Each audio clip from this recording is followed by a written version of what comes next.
Hey everybody, Karyn Bryant for MMA Heat. I am talking with Cezar Ferreira, also known as Cezar Mutante, who was victorious the other day, beating up Karl Roberson down at UFC 224. So, parabéns, amigo. Very happy for you, Cezar. How good did that victory feel? First of all, hi everyone. I'm very happy about my performance. I work hard. I train a lot for this guy. He is very tough opponent, Yeah. and I'm very happy that I could get the job done. Right. Well, yeah, I mean, he's comes really from a kickboxing background. So it's funny because before knowing, and we want to get into this with people, you actually had some injuries going into this fight, but before knowing that, anyway, it looked like the right thing to do, the smart thing to do, to just go in there and take him down. So, what led to that decision, and why did you have to fight him like that? Yeah, that was our game plan. Actually, our game plan is to be patient enough and wait until he make the first mistake. It could be during this on striking or on the ground. But since the fight started, he tried to rush a little bit. He come forward very aggressive, and he gave me the right opportunity to take him down. And as soon as I saw the opportunity, so this is the way. Let's take it. Yeah. Yeah. Very nice. Well, that was very smart, and it was a very fast victory, although you do have a little bit of a black eye there. Yeah, a But you're little bit. okay with it. Yeah. It was worse 2 days ago, but Yeah. now it's good. It's getting better. It's Nice.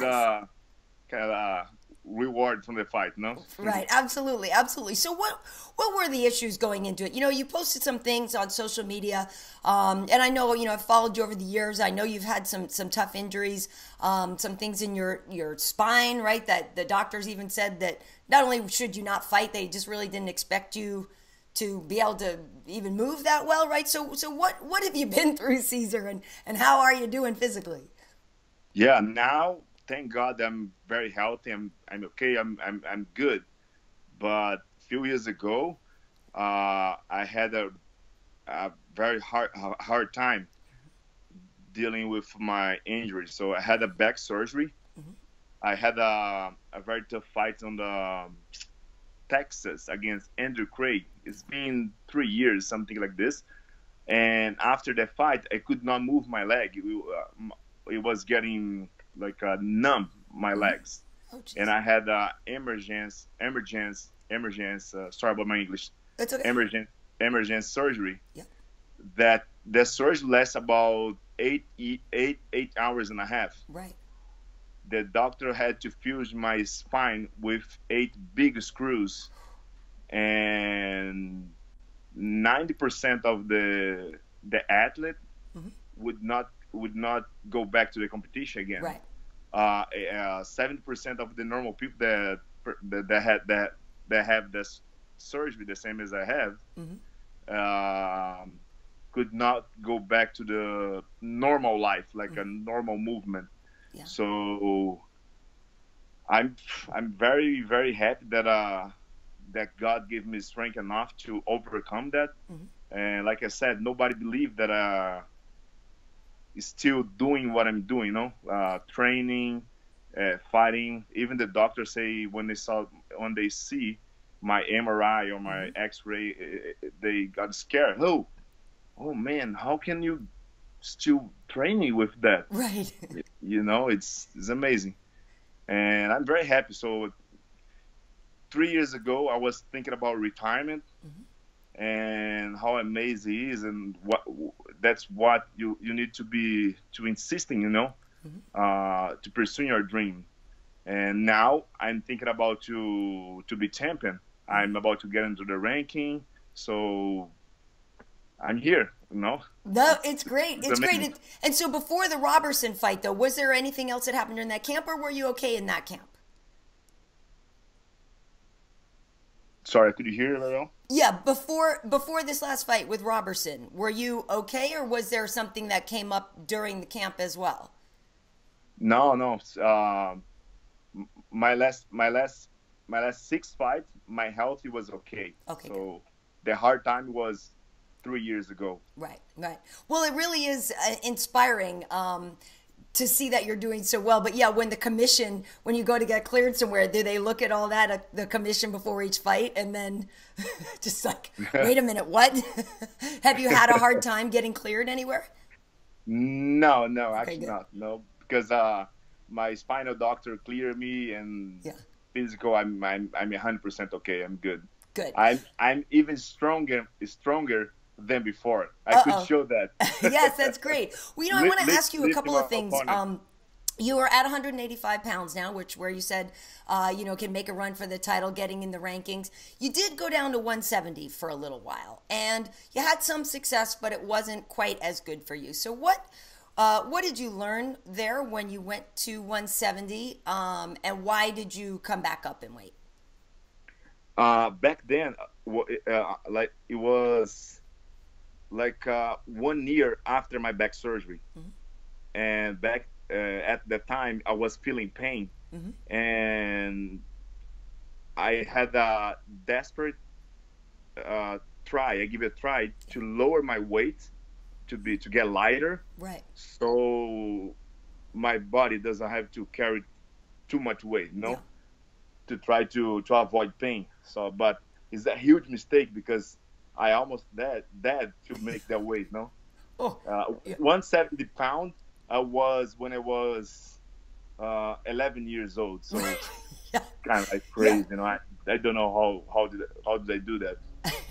I don't know how you did either, because you're not short either. You're tall, and I'm glad you're back at 185. And did you feel like at that weight, it made you easier to knock out too? It seems like the lighter you were, you couldn't take as much damage. Oh yeah, yeah. Yeah. Of course. I got like a weaker than I am, and of course, you have too much dehydration. Yeah. I think it's easy to get knocked out. I watched the fight again. I forgot the name of my opponents. My opponent just touched my head, Yeah. and I fall, so I cannot hold. No. Right. Well, now you're at 185 pounds, like I said, and after the fight, you called out Borrachinha, Paul Acosta. What's going on with the two of you? Is there a little bit of bad blood between the two of you? Paulo Costa, when he was beginner, we gave him an opportunity to come here on our training camp on our gym to training, and we get him a job as a sparring. We brought him from Brazil, pay his ticket. So, and it was a long story, but he lived here in our gym. So once he left and got into UFC, he challenged Vitor Belfort, which I don't see any problem.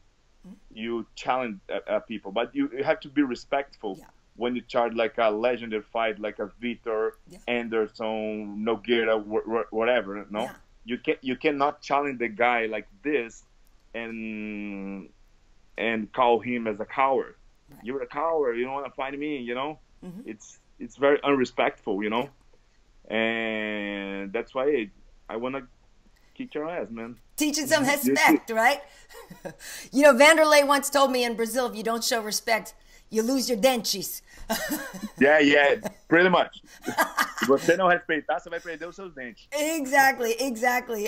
So let's talk about Vitor a little bit. When I was on the air at Fox, and every time we talk about you, I let people know that the first time I met you, it was with Vitor, and we were at Robert Drysdale's gym in Vegas, and Vitor told me, and we have it on tape, where he said, this is my protege, and he is a future champion. He is going to be a champion.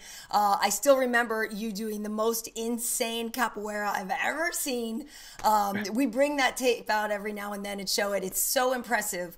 But I also on the air said that I thought you were going to win at UFC 224 because you were fighting on the same card as your mentor, and it was going to be the last time he was there. So couple of questions, but first, how did it feel for you to fight right before Vitor and to be there together on such an important night? I was very happy about this opportunity because he's my mentor. No, I start training on his gym. At that time, I didn't know how to punch, how to jab. Yeah. It's amazing. I learned everything from this guy. And once I had the opportunity to fight him on the semi card once, at that time I did the co-main events. I remember he fought Dan Henderson, Okay. and now I had the another opportunity, but even better. So in the end of his career, and it's nice.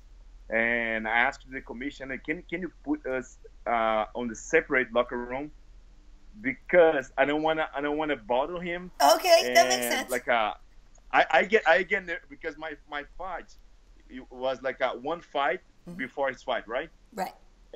And I got nervous when I when I saw his fight, Yeah. and he's the same. He got nervous too, so it would be not good. So No, no, no, no. You don't want good energy there. Right, right, right. So, it's funny because I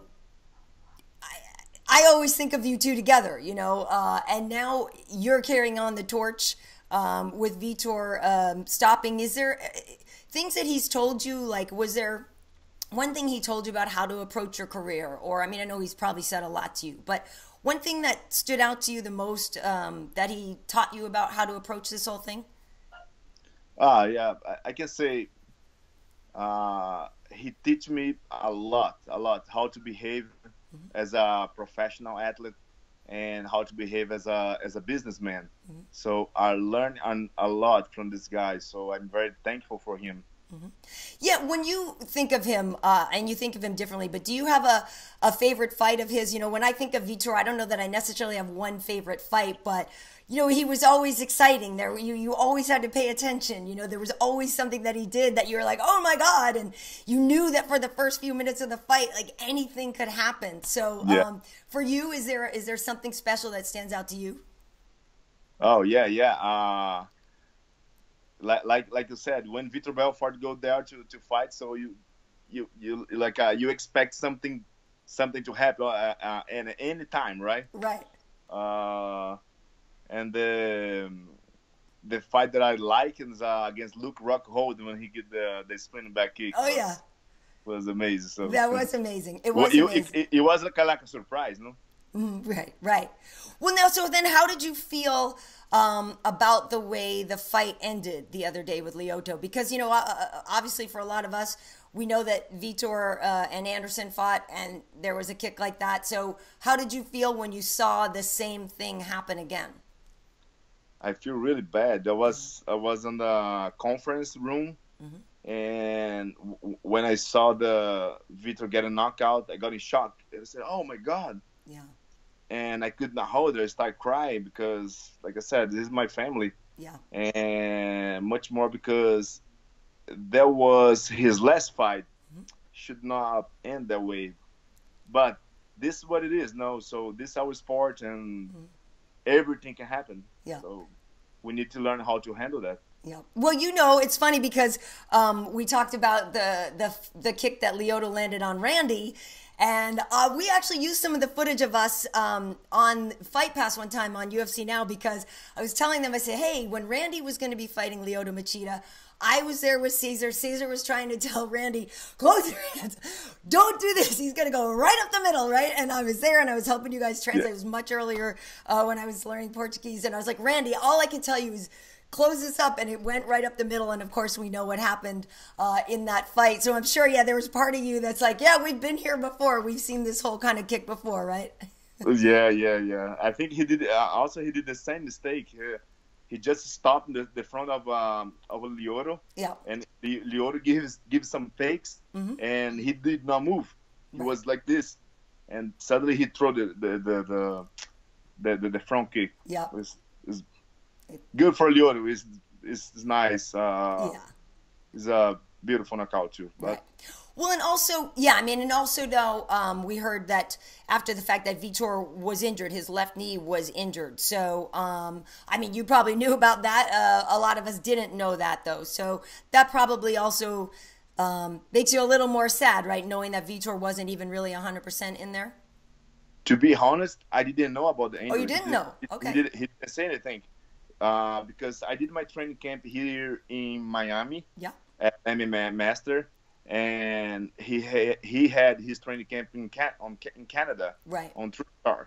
So we talked over the phone just a few times, but he didn't say anything. Right. It was kind of like a surprise for me. Yeah. Yeah. Well, I hope he heals up okay then. At least now he has time. Yeah. Don't let him fight anymore, Cezar. Make sure he listens to you and doesn't fight anymore. We need him to just, like, be a healthy, happy family man now, you know? You know what? Vitor Belfort is like Rocky Balboa. Yes. You know? Absolutely. Once you not expect, sometime hey, I'm going to fight. Right. Well, so listen, so you called up. And I will be there to supporting him. Absolutely. No, I'm sure you would. You're doing great. Dorino's doing great. Like, I know it's all good. The guys that you know, when he used to have around him, you know, I tell people Dorino was his BJJ coach, and now look at him. So it's great to see you guys all doing well. So listen, Borrachinha does have a fight, but you guys, maybe the timing would work out. If you didn't fight him next, who do you think you would like to fight? I can see a lot of open on his game. He's not that star as they draw him. Yeah. You know, I'm pretty sure Roy Hall is gonna beat him. But if I have if they give him a fight against him, I can knock out him, wrestle him, jiu-jitsu. So this dude, we won't go farther. No. Sorry to say that, but it's the truth. So the fight wouldn't last very long then, huh? He's a fake star. Okay. Mark my words. All right. Well, on that note, that's kind of a drop the mic kind of thing to say anyway, Cezar. So what are you going to do now? Are you going to just relax for a little bit, take the family on a vacation or anything? Yeah, just hang out with family this week. And my coach just gave me a phone call today. Hey, where are you, man? I said, I'm here. I'll be back on Monday. Nice. Awesome. It's great. Yeah, I think the secret to success is to keep yourself motivated and hungry. And that's how I'm feeling now. I'm hungry. I'm very motivated to be number one, to get my title shot. So next Monday, I'll be back in the gym and start doing my drills. Nice. Well, I don't want to put too much pressure on you, but now that Vitor is gone, it's all on you, Cezar. I would take it. Yeah, good. Well, listen, again, really happy for all of your success. And yeah, we'll have to look at that stuff. Again, it's funny. Actually, I said UFC Brazil tweeted something out after Eliseu had that great kick. And I said, no, but somewhere backstage, Cezar, I said, nos bastidores, Cezar está dizendo, what did I say? Aqui é minha cerveja, like, hold my beer, right? Like that you were going to be the next guy to go out there with some crazy capoeira kick. But you did it a different way, but you were still victorious. Yeah, I think that's what, that's make me a special fighter. Yeah. So I can make the transition. I can make myself as a wrestler, as a grappler, or as a striker. So I think that's making me special. It's great. It's awesome. Well, great talking to you, Cezar. And, if you're ever out here on the West Coast, let us know, because we'll definitely love to catch up in person. Oh, yeah, definitely. Okay, thank you very much. Ciao. Bye. Ciao.